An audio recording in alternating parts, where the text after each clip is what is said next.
On Saturday, the 10th of June at Sabaya, Durban, history will be made as Durban's Amanda Mad Dog Lino finally gets her shot at the title as she takes on the power of Pretoria's demolition Jackie Trosee for the EFC Women's Flyweight title. Plus, two MMA veterans will collide as the heavy-hitting Martin the Punisher van Staden clashes with the former lightweight champion Leon the Iron Lion Maynard. This is the Countdown to EFC 60, proudly brought to you by BetExchange.com. Amanda Mad Dog Lino. On the 5th of March 2016, Amanda Lino and Jacqueline Trosee faced each other in the hexagon for the very first time. Everybody thought, including myself, it was going to be a hotly contested fight. But what happened next blew everybody away. In any athlete, you look for that X factor. People can have talent, they can have dedication. But you look for the X factor that is in an athlete that you can't give or teach an athlete. Amanda has that X factor. Oh, Amanda's got knockout power. She does. She's explosive. Amanda hits like a truck. In terms of this previous fight and that flash knockout, that's a once in a career thing. There is not many people on the local circuit, international circuit, that is able to repeat flash under 10-second knockout. She came in a big underdog, we all know that. She didn't really get to show her skill set against Lino. She got caught early with that right hand.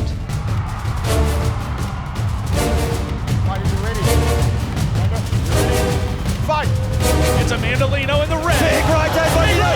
He's going to finish just early on. Are you kidding me? Big trouble. Big trouble. Referee steps in and stops it. Declaring the winner by TKO, Amanda Mad Dog Lino. I felt a bit weak. I felt like I didn't carve up enough. I was way under the weight, which what my body actually could have handled. When I walked into the ring and I saw Amanda's like double her weight than what she was with weigh-in, it was a bit of a shocker. When you've had that happen to you, that's always going to play over her head. So as much as she's talking the power behind my punches down, I think that's something that she's really concerned of. We all know that Amanda's a complete beast in the hexagon, but there's so much more to her as a person. So we went down to Ballito to find out more about the person behind the Mad Dog persona. So I actually grew up in Westville, which is, in Durban, so not far from Ballito.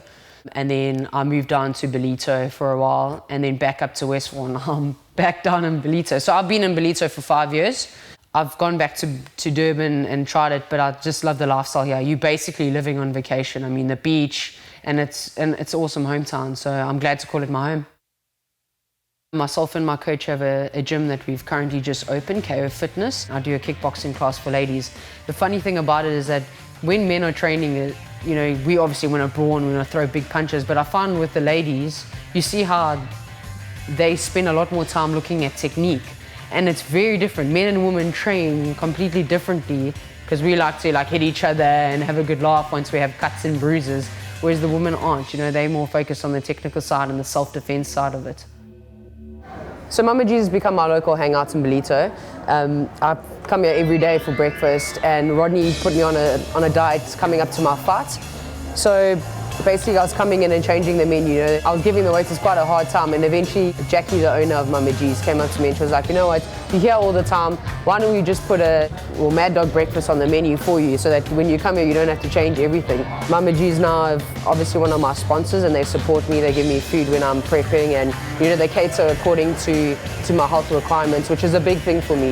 It's hard to go out and eat breakfast, and the restaurants itself actually put on the plate what you need and you require as an athlete. So this is the Mad Dog breakfast.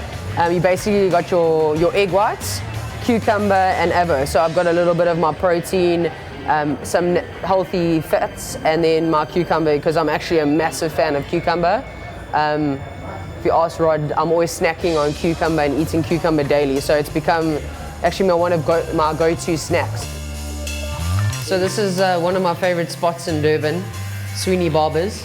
We get our haircuts. We have a little tradition after sparring on a Friday. Guys come down here, Rodney, Dallas, myself, and we get our freshly trimmed. That's why my hair looks so good, because Sweeney here, who's busy chopping away at my hair, looks after me and makes sure, especially for my fights, that I'm looking good. In 2014, I went over to Las Vegas for the World Championships. It was actually the first year that they did the World Champs in Las Vegas. It was quite an exciting thing for me. I'd been competing in South Africa, obviously not many fights because SA MMA was very small at the time.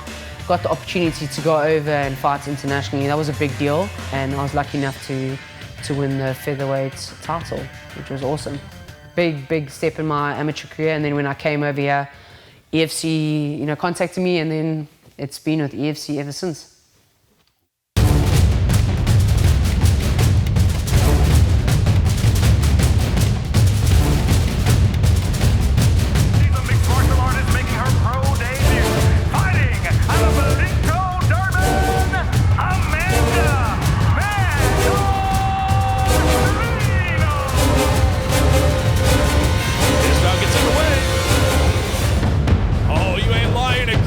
Is the name of the game, and she's already landing huge shots. Big trouble in Stephanie Quell. How on earth is she standing?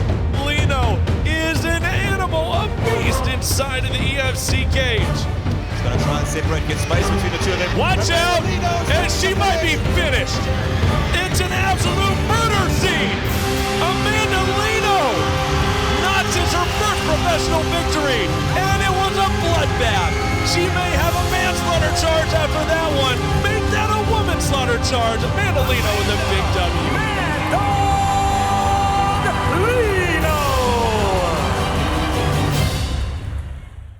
Amanda Lino made a massive impression on the women's division, and even though she lost in her next fight to Isabel Perret, she returned with a fantastic victory, and now she's fighting for the title in front of her hometown. Home ground advantage is big. Amanda is loved everywhere. Ballito, Durban, KZN. I think it's something that's going to get everyone there. Everyone's shouting for her. It's always exciting to fight in Durban, and that means that I've got all my friends, all my family in here. And that for me is a massive thing. The people that surround you and the support you get, your teammates, your family, your friends, are what get you through the camp. And me getting my hands on the belt is going to be a big thing for us. So I'm excited that my fans and my friends and family will be there with me. If you're in that last couple of stages and you're feeling tired and you're feeling what's in, when they get going and the crowd gets behind you, and Amanda's got literally the whole of KZN and going to be there shouting for her. Amanda Mad Dog Lino was set to fight for the inaugural title once before, but due to medical reasons, her opponent had to withdraw, and Lino's shot at gold was delayed. The title fight being cancelled was obviously a massive disappointment for Amanda, and it also meant that she'd be sidelined for up to a year. And some are wondering whether this ring rust will translate into what is, without a doubt, the biggest fight of her career. You prep, and you got that title in mind, and I was hoping to walk away with the belt on the night. So my expectation was to win the belt and obviously celebrate on the night. I had a lot of people come up and support me, so it was very disappointing. But at the same time, I never lost anything. I trained really hard. I gained more skills. I bettered myself as a fighter, so there was no loss there. I've only improved as a fighter since then. I still want to fight Shayna. I've still got that in my mind that I want to compete against her. She states that she's the best in South Africa. I want to prove to her that she's not. But I'm happy to face Jackie. And even though I fought her previously, at the end of the day, we're all improving as fighters.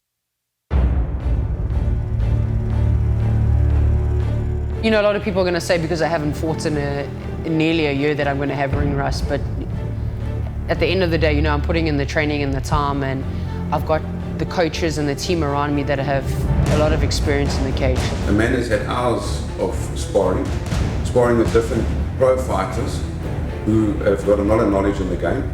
So we're not concerned about that at this stage.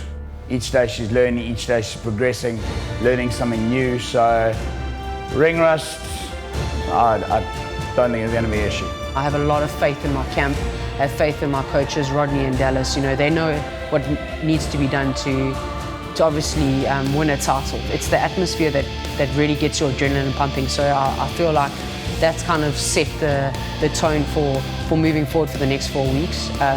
So I'm not really worried about that. At the end of the day, I train, and the difference is that I'll be surrounded by a bunch of people in a cage. But at the same time, no one's really seen me fight since I've moved camp. So who they've seen, you know, previously to who I am today is a very different fighter. So I think, you know, Jackie's also going, oh yeah, you know, I'm more prepared for Amanda, but she doesn't know who I've become since then. So I think that's something that she really needs to be afraid of. I've no doubt how much Amanda Lino has progressed, and I've no doubt she's going to be even more dangerous going into this fight. But we've also seen how Jacqueline Trosee has improved in her game, particularly over that fantastic win over Shana Power.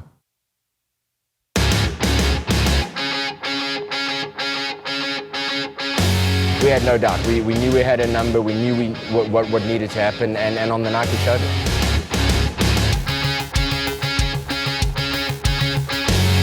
We went back to the drawing board, we worked hard, and we went in believing that she could take her, and she did well.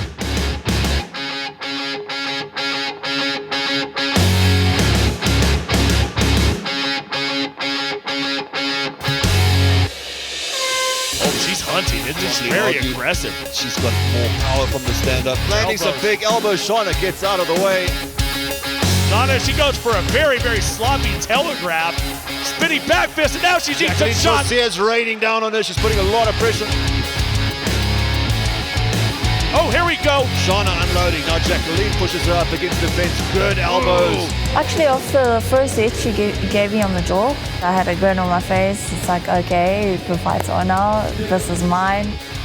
Ferocious elbow, and she better stop running. Shauna's in trouble here. And now we're seeing what she's really made of, and Jacqueline Trosee is beating her up. She looks for that takedown again with 10 seconds remaining. My opinion is that Shayna was turning and running. I've said that, you know, they may say that she was resetting, but I think, you know, as soon as she got in trouble with Jackie, she was running away. Jacqueline Trosee now cutting off the angles. Shana Power is in trouble, and again she retreats immediately. This is the best showing we've ever seen out of Demolition Jackie. She is making a statement here tonight, Dirk. Looking for the takedown, the hip throw takedown, but not this time for Shauna. She better just separate, and she better throw. She has no time left, 10 seconds. That's it. Declaring the winner by unanimous decision, Jacqueline, the Demolition Jackie Trosee. It was a good fight. I wasn't very impressed with the fight. I predicted that Jackie might have been able to knock Shayna out. Even though she looks like a fit athlete when she was competing, she doesn't have as much strength as I thought she would behind her. I didn't feel like she is a competitive opponent for me. She was like turning her back all the time, running away. For a fighter, it's very frustrating and irritating to have your opponent do that.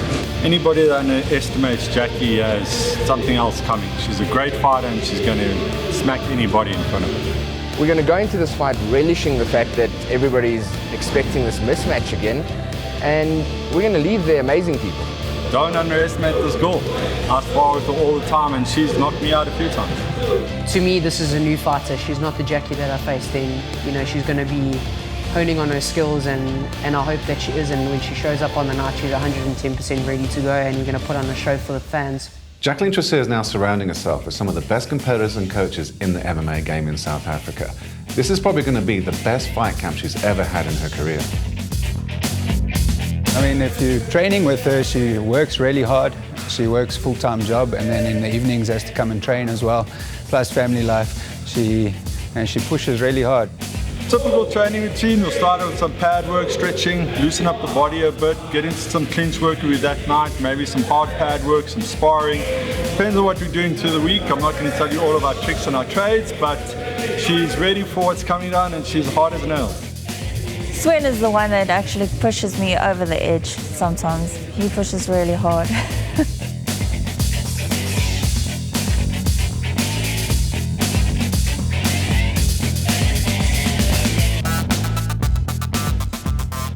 Gordon is my training partner. He's like the one that keeps me on my toes. I don't think people realize how strong she is for a girl, how much power she packs. Yeah, Sensor Brett is like my main coach, so he's the one that pushes me like really, really hard. He tunes every technique of mine, checks all the ways where I like don't perform like the way I should be performing. He never ever goes soft on me, but it's good because it makes me learn. We've all seen how hard demolition Jackie hits in the hexagon, but what we haven't seen is how hard this mother of two works at balancing all the different aspects of her life and career. Jacqueline's a personal trainer. She's now at Virgin Active. She does very well. She teaches the clients also bag work, fitness, strength and conditioning, overall nutrition. Because of the skills and stuff I've learned, I give like fitness, like boxing fitness, kicking fitness, and I work the people on the bag, just work them by doing explosive training, working them on the bag, explosive training. They're learning from a superstar, an athlete, a pro. It's not an average person anymore, because the training that she goes through and the psychological battles that she goes through, she can pass it on to the next person to overcome. Weekends, I go home, I spend time with my kids. Sometimes I need to do homework and stuff, so then I can't like really spend time with them physically. Rest of the time, from Mondays to Saturdays, I train people, like from the morning early to at night. So basically what I do is I train my people, I come here to training, and then I go back to training again to Virgin Active, and I train my clients further. The ones that I can't train because I am focusing on my training. I mean, try and balance family life, job, training 2 to 3 times a day. You tell me you don't have mental strength for this game, please, they're smoking this off. Fitness is very important because obviously the longer you go, you can use it as a weapon against your opponent. We haven't seen what Amanda does when it doesn't go her way. We still need to see what happens when round 3 comes and you're bleeding from your eye socket, and now you've got an athlete coming at you like a rabid Wolverine, still wanting to take you apart. I don't think she has the gas tank, and I don't think she can make all 5 rounds, maybe like 3 rounds if she has to push it. Well, I don't know what she's doing in a camp to train to have a longer gas tank. We know that Our Lady does it. Jackie has the gas tank. She went the last 3 rounds easily. And I think after the second round, if we end up there, if Jackie hasn't knocked her out already, then we'll see what she's got in the gas tank. But I know my fighter's got it. We've worked on her game, so it's not just a case of landing one big punch and finish it. She has the power to do it, but there's all the rest of the aspects as well. Amanda has fought her before, and I never underestimate any opponent, so we prepare equally, whether it's for fighting Shana or Trosee. We still prepare for a 5-round war. I think she got a like real lucky shot, and it's not gonna happen again. I'm sure she's gonna change her mind when she gets into the ring with me. You don't have anything really to prove. Everything's in your favor. You go up there, you do the job, you win. Everybody loves you and everybody loves an underdog. I don't think Jackie's an underdog, and if you say she is, we'll disagree on that one. She may repeat the 3rd round or the 5th round in her gym against her training partners. But until you've been there, until you've been under those lights in the 3rd round, huffing and puffing, having an athlete still coming at you, we're going to break her mentally and beat her there. She's got a few women that punches like she's a heavyweight. She's got the speed of a bantamweight. She moves like a jiu-jitsu fighter. So she's got that X factor that you want in a top woman athlete. She's ready, she's been there, she's trained. We were ready to take it last year. It's overdue. It's coming back to Durban. So come EFC 60, we're going to show everybody under those lights that she is the best woman fighter on the continent. I'm literally stopping everything I need to do to win that belt. I'm doing everything I possibly have to do, taking every hour to use as my advantage to win that belt. It's not going to be the same because I think I'm a stronger fighter now, and I'll be training much harder than what I did that time. It would be a shocker for her when she doesn't go home with a belt, or she wakes up when she doesn't have it. All I can say to her is bring 100%, that's it. If she wants to get in the cage and she wants to fight me for that belt, then she better be prepared to put in a fight. Who I was when she first met me is very different to who I am today. And I can tell you now, she needs to do a hell of a lot to get that belt away from me, because that's all I have my eyes on.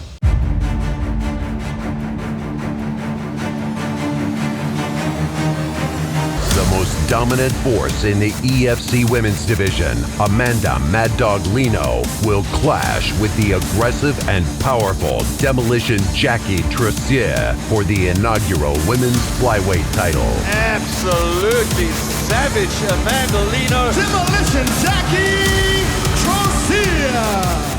Two EFC legends will finally collide in the hexagon as the hard-hitting Martin the Punisher van Staden goes up against former lightweight champion Leon Iron Lion Maynard. Martin the Punisher! Leon the Iron Lion! EFC 60, 10 June, Sabaya Casino and Entertainment Kingdom, Durban. Tickets and broadcast information at efcworldwide.com.